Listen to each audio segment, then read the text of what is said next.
గారికి, రామరెడ్డి గారికి, రాములు గారికి, శ్రీనివాస్ గారికి, వీక్షకులకు శుభ సాయంత్రం. ఇక్కడ పార్టీలు వేరు, ఇక్కడ ఓటరే మహారాజు. ఓటరే మహారాజు, రారాజు. ఓటరుకు ఏదైతే ఉందో వెనకట ఎడ్డి జమానా గుడి జమానా పోయింది. ఇప్పుడు సోషల్ మీడియా వచ్చిన తర్వాత, ప్రింట్ మీడియా వచ్చిన తర్వాత, ఎలక్ట్రానిక్ మీడియా వచ్చిన తర్వాత, ఎడ్యుకేట్ అయిన తర్వాత జనాలు ఏదైతే ఉందో, ప్రపంచం ఏదైతే ఉందో ఇప్పుడు ఫింగర్ టిప్స్ మీదకి వచ్చింది. ప్రపంచం అమెరికా ట్రంప్ ఏం మాట్లాడుతున్నది కూడా లైవ్లో చూసే పరిస్థితికి వచ్చింది.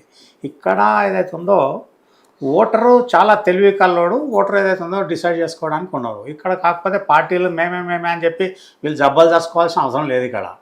ఇక్కడ ఆప్షన్స్ ఏదైతే ఉందో వాళ్ళకు రకరకాల విధాల ఆలోచిస్తారు ఓటరు.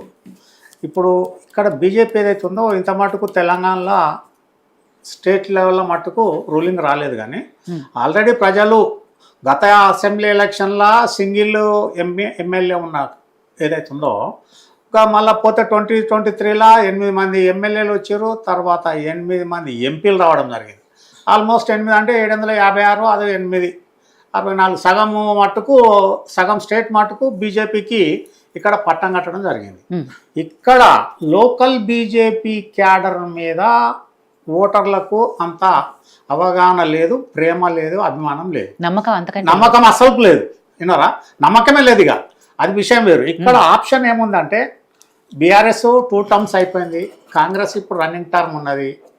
తర్వాత నెక్స్ట్ ఆప్షన్లో ఒకవేళ కాంగ్రెస్ ఫెయిల్ అయిపోతే ఇక్కడ ట్రయాంగులర్ కాంటెస్ట్ ఉంటుంది. BJP, BRS, Congress. ఇక్కడ బీజేపీ చేసిన తప్పు ఏదైతే ఉందో, మన బండి సంజయ్ని ఏదైతే ఉందో ఎప్పుడైతే కేటీఆర్ పోయి అమిత్ షాని కలిసినాక వారంలో దించడంలో రామరెడ్డి గారు మాట్లాడొద్దు, మాట్లాడకూడదు. అయితే అక్కడ ఏంటంటే సజీవ సాదృశ్యం అయినా కూడా పబ్లిక్ జోక్ కాదు, వాస్తవం, యథార్థ వాస్తవం. అయితే పబ్లిక్ అవన్నీ పట్టించుకోరు. ఇక్కడ మొన్న అసెంబ్లీకి పోతే 8 వచ్చినాయి. ఒక జిల్లా కూడా కాదు, ఒక పార్లమెంటరీ కాన్స్టిట్యున్సీ తప్ప ఒకటి ఎక్కువ అన్నట్టు, 7+1. అదే ఎంపీకి వచ్చే వారికి 8 మందికి పట్టం కట్టారు, ఎమ్మెల్సీలలో 3కి పట్టం కట్టారు. వీళ్ళు ఏదైతే ఉందో ప్రజలు ఎటు అవసరం అనుకుంటే అటు వాడుకోగలుగుతారు. ఇక్కడ ప్రజలు ఏ పార్టీ ఏం చేస్తున్న దాని మీద వీళ్ళకి ప్రజలకి ఏంటంటే ఆప్షన్, రేపు కాంగ్రెస్ అట్టర్లీ ఒకవేళ విఫలమైతే బీఆర్ఎస్ 2 టర్ములు చూశారు కాబట్టి 3వ టర్ము బీజేపీకి ఇవ్వద్దనే అవకాశం లేకపోలేదు. ఇక్కడ ఎప్పుడైతే ఉందో 2014లో బీజేపీకి ఎమ్మెల్యేలు ఓన్లీ 1035, 2025కి వచ్చే వరకు 1654 వచ్చారు. 60% ఎమ్మెల్యేలు పెరిగారు వాళ్ళు దేశం మొత్తంలో. విన్నారా?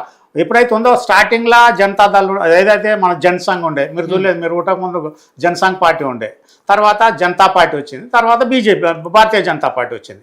ఇవన్నీ వాళ్ళు వదలగొట్టుకుంటా. BJP day by day increase అవుతున్నది నేషన్ వైడ్ మొత్తంలో. ఇక్కడ రాదు అన్నది ఏదో బీజేపీ మతతత్వ పార్టీ అన్నా కానీ ఏదో అంటరాని పార్టీ కాదు. ఇక్కడ దేశం విభజన జరిగిందే మత ప్రాతిపదికన, హిందూ ముస్లిం అన్న దాని మీద. కుడి భుజం పోయింది, ఎడమ భుజం పోయింది, ఇంకా కూడా మిగిలిన వాళ్ళతో ఇక్కడ ఇబ్బందులు పడుతున్నాము. ప్రజలు కూడా అవగాహనకు ఏదైతే ఉందో వాళ్ళు ఆలోచించే విధానం మారుతుంది. ఇక్కడ వాళ్లకు బీఆర్ఎస్కి ఏదైతే ఉందో 8 ఎంపీ సీట్లలో కూడా పార్లమెంట్ డిపాజిట్ రాలేదు. అది ఎందుకంటే అంతర్గతంగా ప్రజల ఆలోచన ఏంటంటే బీఆర్ఎస్ బీజేపీ ఒకటే అన్న దాని మీద పోయినరు. ఇక అది ఒకటి కాకుండా రీజనల్ పార్టీస్ భవితవ్యం చూస్తుంటే ఈరోజు వరకు కూడా మనం ఎక్కడైతే ఉన్నామో, మీరు ముందు మహారాష్ట్రవాది గోమంతక్ పార్టీ ఉండే గోవాలో, శశికళ కాకపోతే చీఫ్ మినిస్టర్, తర్వాత ఏజీపీ అస్సాం గణపరిషత్ కనుమరుగైపోయింది, ఎన్సీపీ మహారాష్ట్రలో వచ్చిన తర్వాత మళ్ళా డైరెక్ట్ రావడం లేదు, డిఎంకే మట్టుకు ఏఐడిఎంకే 2 వీళ్ళు దోబూచులాడుతున్నారు. తర్వాత Biju Janata Dal, RJD, BSP, Haryana Vikas, Akali Dal, JMM, Telugu Desam, BRS, YSR CP, TMC, Jammu Kashmir ఏదైతే వాళ్ళది, ఆమ్ ఆద్మీ పార్టీ, ఈ రకంగా చాలా పార్టీలు రావడం జరిగింది. వీళ్ళని ఎక్కడైతే ఉందో వీళ్ళు ఎప్పుడైతే వాళ్ళ ఉనికిని కోల్పోయినప్పుడు ప్రజలు పక్కకు పెడతారు. వాళ్ళకి ఏదో స్వతంత్రము రాచరికం రాజయ్యారు. ఇప్పుడు మన శ్రీనివాస్ గారు అంటారు తెలంగాణ పటానికి ప్రపంచంలో దేశం కాదు. తెలంగాణ హైదరాబాద్ స్టేట్ మాజీ రాజు ఎవరైతే ఉన్నారో, మీరు ఉస్మాన్ అలీ ఖాన్ ప్రపంచంలో నెంబర్ 1 రిచెస్ట్ పర్సన్, కొన్ని ఇయర్స్ టుగెదర్, డికేడ్స్ టుగెదర్ ఉన్నాడు ఆయన. ఆల్రెడీ ఆ పట్టణంలో ఉన్నది. తెలంగాణ కొత్తగా ఏర్పడ్డది కాదు, విడిపోయిన ఏదైతే కలిసిన తెలంగాణ సెపరేట్ కావడానికి వచ్చింది. రాములు గారు అన్నట్టు మేము ఇచ్చినాం తెచ్చాం అని కాదు, ఇక్కడ ముగ్గురి పాత్ర ఉన్నది. బీఆర్ఎస్ ముందట వేసుకున్నది, బీజేపీ పాపం చచ్చిపోయి స్వర్గంలో ఉన్నది, సుష్మా స్వరాజ్ అని చెప్పింది, సోనియా గాంధీ బీజేపీ సపోర్ట్ మొత్తం బీజేపీ పార్టీ కరెక్ట్ గా సహాయపడితే ఎందుకు తలుపు మూసిస్తాం? తెలంగాణ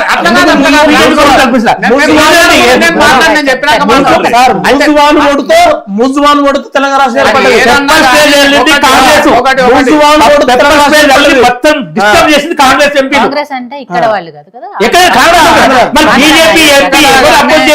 కాంగ్రెస్ తెలంగాణ సపోర్ట్ చేశారు. కంప్లీట్ చేయని రాములు డిస్టర్బ్ చేయలేదు. అది ఒకటి విన్నరా, ఇక్కడ బీజేపీ కూడా చాలా పనులు చేయాల్సింది ఉన్నది. 12 ఏళ్ళు అయిపోయింది, 13వ సంవత్సరం నడుస్తున్నది. ఇప్పటి కూడా అంతర్గతంగా చాలా ప్లానింగ్స్ చేయాల్సింది ఉండే. వీళ్ళు ఏదైతే ఉందో లక్షల కోట్ల రూపాయలు బ్యాంకుల సొమ్ము రైట్ ఆఫ్ చేయడము చాలా పెద్ద తప్పు బీజేపీ చేసేది. పబ్లిక్ సొమ్ము, అది ప్రజల సొమ్ము రైట్ ఆఫ్ చేసేందుకు ఎవడైతే దొంగ ఉన్నాడో వాని పిల్లల ఆస్తులేంది, వాని బంధువుల ఆస్తి ఏంది, వాని ఆస్తి ఏంది అనేది జప్తు చేయడం అది మర్చిపోతున్నది. తర్వాత గరీబ్ వాళ్ళకు అన్న దాని మీద ఇప్పటి కూడా పాపం చాలా గూడు లేనోళ్ళు, గుడ్డ లేనోళ్ళు, ఇంకా కూడా పేదరికము ఇంకా కొట్టుమిట్టాడుతున్నది మన దగ్గర. రాజస్థాన్ కాడ మొదలు పెడితే తమిళనాడు దాకా కూడా ఇంకా ఇప్పటికీ గరీబోళ్ళు రోడ్ల మీద పాపం ఏందో ఇప్పుడు ఫైర్ వర్క్స్ దాంట్లో ఉన్నది కదా, పటాకుల ఫ్యాక్టరీలలో ఎంతమంది బలి అయిపోతున్నారు, వాళ్ళ భవిష్యత్తు ఏందని ఉన్నదా? ఇక్కడ లేదు. ఇవన్నీ ఏమంటే ప్రజలు వెల్ఫేర్ స్కీమ్స్ మట్టుకు లిమిటెడ్ ఓటే ఉంటుంది. బీజేపీ కానీ, బీఆర్ఎస్ కానీ, కాంగ్రెస్ కానీ. కాంగ్రెస్కి ఏదైతే ఉందో ఎంఐఎం ధీమాతోని ఉన్నది. మొన్న ఖచ్చితంగా అసెంబ్లీ బై ఎలక్షన్లో ఏదైతే ఉందో జూబ్లీహిల్స్లో 100% ముస్లిమ్స్ ఓపెన్ సీక్రెట్, దాంతో వాళ్ళు బయటపడరు. ఇక్కడ ఇంకొకటి, ఇక్కడ కాంగ్రెస్ మన రామరెడ్డి గారు అన్నట్టు కర్ణాటక ఎలక్షన్తో వీళ్ళకేం తెప్పవాలే, దీని ఫరకు. ఇక్కడ కాంగ్రెస్ ఏదైతే ఉందో ఇక్కడ రేవంత్ రెడ్డి స్వతహాగా ఒంటికాల మీద బ్యాక్ బోన్ ఏదైందో బ్రాండ్ మట్టుకు కాంగ్రెస్. ఆయన ఒక్కడే ముందు లీడ్ తీసుకొని టీం వర్క్ చేసుకొని ప్రతి జిల్లా తిరిగి ఎలక్షన్లో మిగతా అందరూ ఎవరు పోయినా ఆయన ఎట పోయిన వాళ్ళు ఎవరు లేరు కదా. జిల్లా వారిగా పోతే ఎక్కడ ఎవరు ఎంతమంది పోయారు, ప్రతి రకరకాలు. ఇలా కాంగ్రెస్ నుంచి ఎవరు రేవంత్ రెడ్డి గెలవడానికి ముఖ్య కారణం బీఆర్ఎస్. ఎందుకంటే ఆయన నానా హింసలు పెట్టిర్రు, ఇబ్బందులు పెట్టిర్రు. బిడ్డ పెళ్లి కూడా ఆయనను కరెక్ట్ అటెండ్ కానియలేదు. ఏదో డ్రోన్ కేసులా లోపలికి, నోటు కేసులా లోపలికి, ఇవన్నీ రకరకాల పెట్టేవారికి ఏంటంటే ఆయన ఖచ్చితంగా ఇంకా ఖచ్చితంగా గట్టితనం వచ్చేసింది. డూ ఆర్ డై, ఎట్టి పరిస్థితిలో కొట్టాలి బీఆర్ఎస్ అన్నది ఆయన సిద్ధాంతం పెట్టుకొని ఉన్నారు. ఇదే బీజేపీ వాళ్ళు బోనస్ రైతులకు ఏదైతే ఉందో క్వింటాల్కు 900 ఎక్కువ ఇస్తామని వీళ్ళు కూడా వీళ్ళ ఏదైతే ఉందో దాంట్లో పెట్టడం జరిగింది మేనిఫెస్టోలో. అయినా పబ్లిక్ వాళ్ళని నమ్మలేదు. ఇక్కడ ఏదైతే ఉందో ఖచ్చితంగా ఈసారి రేవంత్ రెడ్డికి అవకాశం ఇస్తామని ఇండివిజువల్గా వాళ్ళు సపోర్ట్ చేస్తేనే వచ్చారు. ఇక అన్నట్టు వీళ్ళు మళ్ళీ కాంగ్రెస్ అన్న దాని మీద ఇప్పుడు 2 ఏళ్ళు అయిపోయింది. రేపు December 9th 2 years కంప్లీట్ అవుతుంది. కాంగ్రెస్లో ఇంకా 2 మంత్రి పదవులు అట్లనే పెట్టుకున్నారు. అదేంది రాజ్యాంగబద్ధమైన పోస్టు, వాళ్ళ పార్టీ పోస్టులు కాదు కదా, ఖాళీ పెట్టుకొని చేయడానికి నింపడం లేదు, ఆర్గనైజేషన్ లేదు. ప్రతి దగ్గర కూడా డిపార్ట్మెంట్ రీఆర్గనైజేషన్ చేయాలి, ఎకానమీ కంట్రోల్ చేయాలి, ఇది ఆర్థిక పరిస్థితి ఎట్లున్నది అన్న దాని మీద లేదు. ఇక బీజేపీ కూడా ఏదైతే ఉందో ఎంతసేపు వాళ్ళ స్ట్రాటజీలో వాళ్ళు పోతున్నారు. ఫండ్స్ ఇవ్వడం అన్నది జనాభా ప్రాతిపదికన ఇవ్వాలి, ఇచ్చురు లేదు. వీళ్ళు ఇస్తే వీడికైనా 12 లక్షల కోట్లు, తెలంగాణకు 12-12.5 లక్షల కోట్లు ఇచ్చారు. కాకపోతే చెప్పుకోలేని పరిస్థితి. దేనికెంత ఇచ్చినామో అన్నది పద్దులు అన్న దాని మీద లేదు. ఇక్కడ ఏదైతే ఉందో ఇక్కడ మెయిన్ తెలంగాణలో సమర్థవంతమైన రథసారథి ఎవరు, రేవంత్ రెడ్డి లాగానో లేకపోతే కేటీఆర్ లాగానో హరీష్ లాగానో అటువంటి వాడు వాళ్ళ పార్టీ ప్రెసిడెంట్ ఉంటే ఖచ్చితంగా ముందుకు పోతుంది అది. కాకపోతే ఇక్కడ బీజేపీలో తెలంగాణలో ఉన్న బీజేపీలో ఉన్నంత కుట్రలు కుతంత్రాలు ఏ రాష్ట్రంలో రాష్ట్రం మొత్తంలో కూడా ఎక్కడ ఉన్నాయి. జగమెరిగిన సత్యం ఏదైతే ఉందో నేనేమంటున్నా, వీళ్ళు ఎంతసేపు మళ్ళీ సిటీ సరౌండింగ్ వాళ్ళనే ప్రెసిడెంట్ పెడుతున్నారు. అదే కరీంనగర్లో ఉన్న బండి సంజయ్ ఒక ఊపు తీసుకొచ్చిండు. ఊపు తీసుకొచ్చినాక ఢమాల్ అని రాత్రే ఆయన 4 టైర్లు పంచర్ చేసి పక్క పెట్టడం జరిగింది. ఇక్కడ కూడా రేపు మూడేళ్ళు ఉన్నాడు. ఆయన పీరియడ్ అయిపోయింది. కాదండి, ఆయన పీరియడ్ అయిపోయింది. పీరియడ్ అయిపోయినాక నేను ఏమంటున్నా, ఎలక్షన్ ముందట మారవకూడదు. వాళ్ళు చేసిన పెద్ద 11 రాష్ట్రాలు మార్చినాం. 11 రాష్ట్రాలు ఒకేసారి 12 మార్వండి. అట్లా కాదు, మీరు రూలింగ్ లో 12 మార్చుకున్న పడకూడదు. రూలింగ్ లేని దగ్గర అది ఇక్కడ నేనేమంటున్నా, వీళ్ళకు అవకాశం ప్రజలు ఇయ్యరనడానికి లేదు. వాళ్ళకు క్యాడర్ ఉన్నది. కాకపోతే ఇప్పుడే వీళ్ళకు రేపు లోకల్ బాడీ ఎలక్షన్ పోయినా వీళ్ళకేం అధికారం అంటగట్టరు, బీఆర్ఎస్కేం అంటగట్టరు. ఇప్పుడు ఎందుకంటే కోట్ల రూపాయలు 100,000 కోట్ల రూపాయలు లోకల్ బాడీ ఫండ్స్ రిలీజ్ అయ్యేది ఉంటుంది, వాళ్ళ సర్పంచ్లకు వచ్చేది ఉంటుంది. కాబట్టి వాళ్ళు ఖచ్చితంగా ఎక్కడ అధికారం ఉంటే అక్కడ వాళ్ళు పోయే మార్పు ఉన్నది. ఇక్కడ మనకు ఆనెస్ట్గా ప్రజలకు సేవ చేస్తామన్నది గుమ్మడి నరసేనో లేకపోతే వాయిలాల గోపాలకృష్ణయ్య గారు స్వర్గీయ అటువంటి వాళ్ళు ఇక్కడ లేరు, కరువైపోయారు. ఇప్పుడు కావాలన్నా వెతికినా దొరకరు. ఇక్కడ ఆనెస్ట్గా ఉన్న ఒక్క మనిషి కూడా రూపాయి తట్టుకోకుండా తీసుకోకుండా పనిచేస్తామన్న ఒక్క నాదుడు కూడా ఇవాళ కనిపించాడు. అటువంటి పరిస్థితులల్లో వీళ్ళు కూడా బీజేపీ కూడా వాళ్ళ క్యాడర్ను డెవలప్ చేసుకోవాలి. వాళ్ళు ఒక ఏదైతే ఉందో స్క్రూటినీ చేసుకోవాలి, ఏదైతే ఉందో ఫిల్టర్ చేసుకొని వాళ్ళ క్యాండిడేట్ని పెట్టుకోవాలి. ఈటల రాజేందర్ కానీ, విజయశాంతి కానీ, ఎన్ జనార్దన్ రెడ్డి కానీ, తర్వాత ఇంకా ఎవరు చాలామంది ఇప్పుడు జితేందర్ రెడ్డి రావడం ఆయారం గయారం అన్న దాని మీద వాళ్ళని పక్క పెట్టుకోవడం ఏదైతే ఉందో కానీ చాలా భయంకరమైన సిచ్యువేషన్. ఆ పరిస్థితి రాకుండా వీళ్ళు ఏదైతే ఉందో వస్తే ఖచ్చితంగా రేపు మళ్ళా రాబోయే 2028 ఎలక్షన్లో ట్రయాంగులర్ కాంటెస్ట్ ఉంటుంది. వీళ్ళు మంచిదా ప్రకారం ఏదైతే ఉందో రేవంత్ రెడ్డికి ఏదైతే ఉందో వెనక మొత్తం సపోర్ట్ లేదు. ఆడ ఏదైతే ఉందో ఆయన అరువుకు వచ్చిన లాగానే ఉన్నది. అదో పద్మవ్యూహంలో ఉన్నాడు ఆయనే. మొన్నటి జూబ్లీహిల్స్ ఎలక్షన్ ఒకవేళ పొరపాటున ఓడిపోతే ఆయన కుర్చీ కూడా కదిలిచ్చే పరిస్థితి ఉంటుండే ఆడ. దానికి మొదలు అది. ఇక్కడ బీఆర్ఎస్ ఏం చేస్తుందంటే వీళ్ళు అనవసరంగా ఇప్పటికి కూడా ఒంటెత్తిపోకుండా పోకూడదు.